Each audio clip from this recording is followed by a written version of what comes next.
మీరు బట్టతలతో బాధపడుతున్నారా? కేవలం ఒక్క రోజులో శాశ్వత పరిష్కారం. ఉచిత కన్సల్టేషన్ కోసం కాల్ చేయండి. రైతులందరూ కూడా తెలుసుకోవాల్సిన అవసరం ఏంటంటే, ఈరోజు నరేంద్ర మోదీ గారి ప్రభుత్వం వచ్చిన తర్వాత ప్రధానమంత్రి కిసాన్ సమ్మాన్ యోజన కింద 6,000 రూపాయలు రైతులకు, చిన్నకారు రైతులకు 2,000 3 దఫా వాళ్ళ అకౌంట్లో పడేటట్టు వారికి ఒక సహకారంగా, సహాయంగా, ఒక ఇన్పుట్, ఒక సపోర్ట్గా వారికి ఇవ్వాలని నిర్ణయం చేసిన తర్వాత ఇంతవరకు ఏ రోజు కూడా, ఏ నెల కూడా మిస్ కాకుండా, నెల తప్పకుండా, అంటే ఆ 3 దఫాలు తప్పకుండా రైతులకు వాళ్ళ అకౌంట్లో వస్తూ ఉన్నాయి డబ్బులు.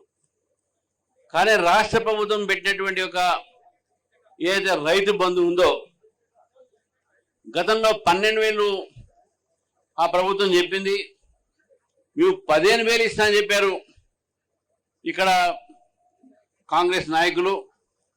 మరి 15,000 ఇంతవరకు అయితే 2 సంవత్సరాలు దాదాపు అవుతుంది, 19 నెలలు అయిపోయింది ప్రభుత్వం వచ్చి. మొన్న 6,000 2 దఫా వేశారు. 15,000 ఇవ్వాల్సినటువంటి ఒక రైతులకు వాళ్ళు హామీ ఇచ్చారు వాళ్ళు. మరి హామీ ఇచ్చినప్పుడు రైతుకు బందా, రైతు బందా, రైతుకు అన్ని బందా, ఇది గుర్తుపెట్టుకోవాలి మనం. కాంగ్రెస్ పార్టీ రైతులకు అన్ని బంద్ చేసిన విషయాన్ని మనం అందరం గుర్తుపెట్టుకోవాలి. ఈరోజు ఇక సంతోషం అనిపిస్తుంది, ఎందుకంటే ఒక నూతనమైనటువంటి ఒక ఇక్కడ వరవడి, మామూలుగా కన్వెన్షనల్ క్రాప్స్ కాకుండా, అంటే మనకు ఉన్నటువంటి ఒక పరంపద ఒక క్రాప్స్ కాకుండా ఇక్కడ ఫ్లోరికల్చర్ చాలా మంచిగా కనబడతా ఉంది. ఇప్పుడు చెప్తా ఉన్నారు దాదాపు అరెకరంలో దాదాపు 100 ఎకరాలు ఫ్లోరికల్చర్ చేస్తూ ఉన్నారు. ఇప్పుడు నేను రాగానే నాకు అందమైన కొన్ని పూలు ఇచ్చారు. దీనికి మార్కెట్ మరి మనకు ఉన్నది. ఒక రైతులు ఆలోచన కూడా విధానం మారాలి, రైతులు కూడా నూతనమైనటువంటి పద్ధతులు వాడాలి. మరి ఇది పాలీ హౌజులు, గ్రీన్ హౌజులు, ఈ ఆలోచన చనవెల్లి గ్రామాల్లో ఇక్కడ దూరం వచ్చిందంటే, ఈ మారుమూల గారంలో నిజంగా మనం ఎంత రైతు ఈ భారతదేశంలో ఎంత ముందుకెళ్ళాడని చెప్పి మనం విషయం గుర్తుపెట్టుకోవాలి. అయితే రైతుకు అన్ని రకాలైనటువంటి ప్రభుత్వ సహకారం అందియాలి. నాకు తెలిసిన వరకు మన ప్రాంతంలో 60-40 సబ్సిడీ, అంతేనా? 60% 40%, 40% సబ్సిడీ ఇస్తున్నారు మీకు. ఒక నార్త్ ఈస్ట్లో 90% ఇస్తున్నారు. ఎక్కడైతే గుట్టలు ఆ ప్రాంతాలు ఉన్నాయో అక్కడ 90% సబ్సిడీ, ఇక్కడ ప్లేన్ ప్రాంతంలో 60% సబ్సిడీ ఇస్తున్నటువంటి ఇది. ఈ సబ్సిడీ కూడా మీ అందరూ తెలుసు, ఎక్కడ తగ్గలేదు, లేటు కూడా కాలేదు నాబార్డ్ నుంచి. అదేవిధంగా మనకు నేషనల్ హార్టికల్చర్ బోర్డు ఒకటి ఉన్నది. ఆ నేషనల్ హార్టికల్చర్ బోర్డు కింద కూడా కొన్ని స్కీమ్స్ ఉన్నాయి. ఆ స్కీమ్స్లో కూడా మనకు అనేకమైనటువంటి లాభాలు ఉన్నాయి. ఇక్కడ రైతుకు ములుగులో మన దగ్గర కేంద్ర ప్రభుత్వము హార్టికల్చర్ ఒక యూనివర్సిటీ స్టార్ట్ చేసింది.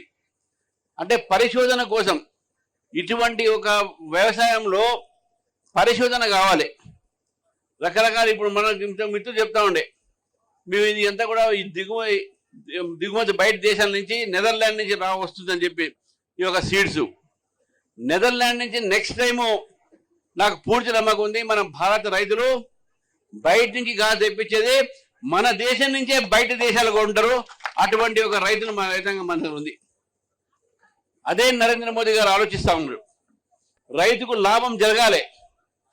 27 ఒక క్రాప్స్లో, అది ఆయిల్ సీడ్స్ కావచ్చు, ఫుడ్ గ్రెయిన్స్ కావచ్చు, లేకపోతే అంటే ఆహార గింజలు కావచ్చు, నూనె సంబంధించిన గింజలు కావచ్చు, ఇంకా పప్పులు అవి ఉండే పప్పు దినుసులు కావచ్చు, వీటన్నిటి మీద భారత ప్రభుత్వం నరేంద్ర మోదీ గారు వచ్చిన తర్వాత మినిమం సపోర్ట్ ప్రైస్, అంటే ఇంత ప్రైస్ తప్పకుండా ప్రభుత్వం కొంటుంది అనేటువంటి మనం భారతీయ జనతా పార్టీ ప్రభుత్వం వచ్చిన తర్వాతనే రైతులకు ఈ మినిమం సపోర్ట్ ప్రైస్ దొరుకుతూ ఉంది. గతంలో ప్రభుత్వం ఎప్పుడు కూడా అనేక సంవత్సరాలుగా పెంచలే, కానీ భారతీయ జనతా పార్టీ వచ్చిన తర్వాతనే మధ్యన పెంచుకుంటూ పోతూ రైతులకు లాభం చేసే ప్రయత్నం చేస్తూ ఉన్నారు. ఇంకోటి, ఇటువంటి ప్రాంతంలో మనందరికి కూడా అంటే ఇరిగేషన్ కావాలి, మనకు సాగునీరు కావాలి. మరి ఇక్కడ మనకు సాగునీరు లేదు, మనకు రావాల్సిన చాలా కాలం పడుతుంది. ఆ మధ్య ఏదో ప్రాణహిత చేవలతోనే మనందరికి ఇక్కడ సాగునీరు చూపెడుతున్నారు, తాగునీరు చూపెడుతున్నారు, అందమైనటువంటి ఒక అరిచేతి మీద స్వర్గం చూపెట్టారు, అన్ని మర్చిపోయారు. కానీ భారత ప్రభుత్వంలో మనకు ఇక ఇరిగేషన్కు ప్రధానమంత్రి దాంట్లో కృషి సంబంధించినటువంటి ఒక సిచాయి యోజనలో బోర్వెల్స్ కూడా మనకు ఇక్కడ ఉన్నది. దాని బోర్వెల్ సంబంధించినటువంటి అనేకమైనటువంటి స్కీమ్స్ కూడా రాష్ట్ర ప్రభుత్వం నుంచి, కేంద్ర ప్రభుత్వం నుంచి ఇక్కడ ఉన్నాయి. రాష్ట్ర ప్రభుత్వం దాన్ని వాడుకోవాలి. కానీ ఎక్కడ మోదీ గారికి మంచి పేరు వస్తుంది చెప్పినా వాడట్లే. ప్రధానమంత్రి కిసాన్ సిచాయి యోజన ఉన్నది, లఘు కిసాన్ సిచాయి యోజన ఉన్నది, అంటే ఇరిగేషన్ కోసం కోట్లాది రూపాయలు అక్కడ ఇస్తాము, లక్షలాది రూపాయలు ఇస్తున్నాము. అయినప్పుడు కూడా రైతులకు ఇవన్నీ కూడా చేరట్లేదంటే అది కేవలం రాష్ట్ర ప్రభుత్వం పట్టించుకోవట్లేదు. ఇంకోటి మిత్రులారా, మనం ఈరోజు ఫార్మర్స్కు రైతులకు ఇన్సూరెన్స్ పెట్టాం మనం, ఫసల్ బీమా యోజన, ప్రధానమంత్రి కిసాన్ ఫసల్ బీమా యోజన. కానీ ఆ ఫసల్ బీమా యోజన కూడా గత ప్రభుత్వము ఇది విలేజ్ యూనిట్, విలేజ్ని తీసుకున్నారు వాళ్ళు, ఒక రైతుని ఒక యూనిట్ కింద తీసుకోవాలని చెప్పేసి ఏదో మాయమాటలు చెప్పి ఇంతవరకు ఆ ఫసల్ బీమా యోజన సరిగ్గా వాళ్ళు ఇక్కడ అమలుపరచట్లే. అదేవిధంగా సాయిల్ హెల్త్ కార్డు, ఏ భూమిలో ఏ పంటలు పండుతాయని చెప్పేసి సాయిల్ హెల్త్ కార్డు కూడా, కిసాన్ క్రెడిట్ కార్డు, ఇటువంటి అనేక స్కీమ్స్ ద్వారా ఈరోజు నరేంద్ర మోదీ గారి ప్రభుత్వం రైతులకు ఈరోజు వాళ్ళ బ్రతుకుల్లో మార్పు రావడానికి, వాళ్ళ జీవితాల్లో మార్పు రావడానికి ప్రయత్నం చేస్తూ ఉన్నది. కాబట్టి ఇవన్నీ కూడా మీరు గుర్తుపెట్టుకుని మిత్రులారా, ఎందుకంటే అందరు రైతులు, మీ అందరికి రాజకీయాలు తెలుసు, తెలియదని కాదు, మీకు చాలా ఈ యొక్క ప్రభుత్వం ఇచ్చినటువంటి హామీల గురించి మాట్లాడవచ్చు. ఒక బస్సులో ఫ్రీ రైడ్ తప్ప లేడీస్కు వాళ్ళు చేసింది ఏమీ లేదు. అది కూడా పాత బస్సులు కూడా తగ్గించారంట. ఈ మధ్య చెప్తున్నారు ఎవరో, గంటలు అవుతున్నారు బస్సుల కోసం. కాబట్టి ఈ యొక్క ప్రభుత్వం కానీ గత ప్రభుత్వం కానీ రైతుల గురించి ఆలోచించలేదు.